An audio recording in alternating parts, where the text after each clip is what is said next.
Magandang umaga! Rapid Fire! Natatandaan niyo ba yung kaso ni Ji Ik-ju? Yung pong Koreano na matapos pong kidnapin, kunyari hinuli ng mga pulis sa Pampanga rin ho ito, no, sa Angeles. Pagkatapos po dinala sa Camp Crame, doon siya pinatay. Sa loob mismo ng Campo Crame, mga kaibigan, ano ho.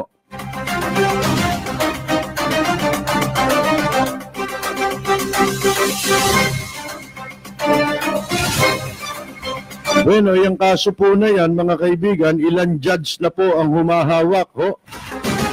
Ito ho'y pinatay noong 2016 sa loob mismo ng Campo Crame, headquarters po ng Philippine National Police.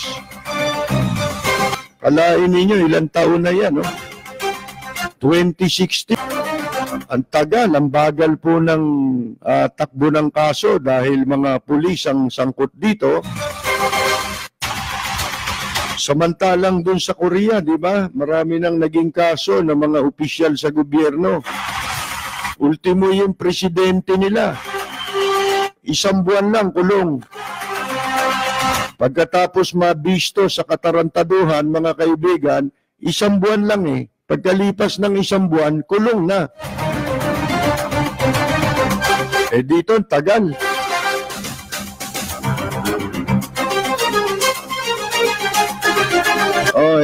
Ano ho, mga kaibigan, ito hong tungkol sa issue kay... Rapid Fire! Ikaw naman, bakit nila dismiss? Sir, yung sa amin, sir, kami yung 7 polis na pinag-push up ni former PNP Chief Bato de la Rosa sa Angeles City Police Office, sir. Kami yung... Ba't yung pinag-push up? Ang naging kaso namin, sir, is meron kaming hinuling Koreano sa Friendship Plaza, sir, sa Angeles City Police Station 5. Tapos, sir, dahil sumunod kami sa utos ng ng COP, pinalaro niya yung dapat sanang ma-file na kaso. Naging robbery extortion, sir, yung kaso. Ngayon, sir, pumutok sa media dahil nakasabay yun sa kaso nung pinatay na Koreano sa loob ng Crame. Yeah. If you remember, sir, yung kaso ni Ricky Santa Isabel na Yes.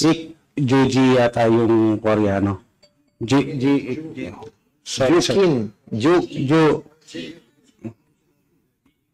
Okay, Yes, sir. Para matakpan, sir, yung dahil naging national news yung sa Korean na yun na namatay sa Crame, sir.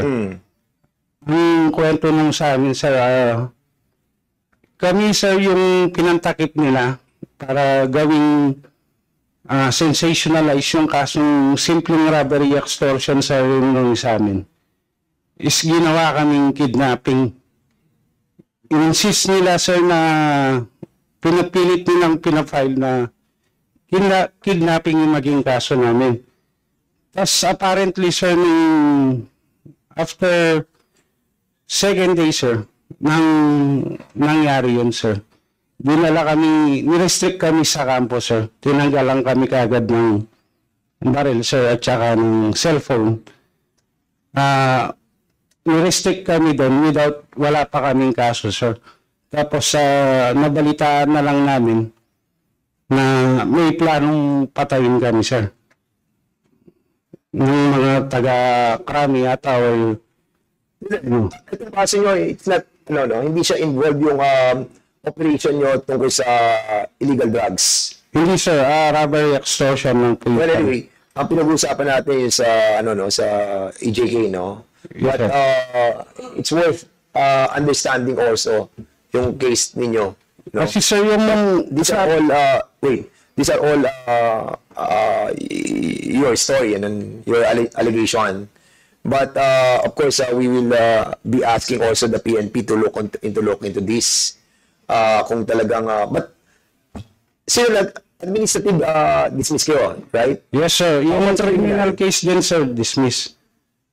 Ano natin doon, for example, na-dismiss tayo criminally? Sir, yung po kasi nangyari sa amin, sir, kung if I may, sir, tutuloy ko yung... Sige, go ahead. Para malaman lahat, sir. Publicly kasi, sir, na pinaiya kami without wala pa kaming mga na-file na kaso. Tapos, sir, lahat ng kasong, lahat ng gastos, sinolder namin, sir, yung pambayad ng abogado. Where in fact, yung case namin, sir, job-related, work-related po yun. Kaso, walang support sa PNP, sir. Tapos, Sino kaso sa inyo? tapos, sir, na-dismiss na yung kasong kriminal namin. Umatras na yung complainant. Sir, pinakulong pa kami. Yun yung masakit dun, sir. Sino kukulong sa inyo? PNP, sir. Sino gutos? That time, sir, PNP Chief Bato de la Rosa, sir. Merong itong video sa YouTube, sir, na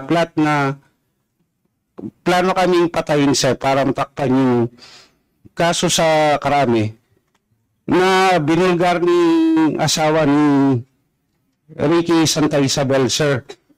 Na makikita pa yun sa YouTube. Mismo siya nagpa-interview sa sa GMA or sa National TV na itong police na dapat kaya kinakasuhan kami ng kidnapping, sir. Muntik na kami ilatag din. Hindi ko alam, sir, kung DDS or ano. Ganun. Pero yung asawa mismo ni Ricky Santa Isabel, sir, hindi siya pumayag na ganun yung gawin nila sa amin. At with the support of our wives and relatives, sir, binantayan kami sa kampo kanya. Hindi natuloy yung plano, sir. Paano nyo nalaman yung sinasabi nyong alleged plan? Paano nyo naman na Sir, kasi yung first na dinala kami sa kampo, sir, restricted, tinanggalan kami kagad ng baril tsaka cellphone.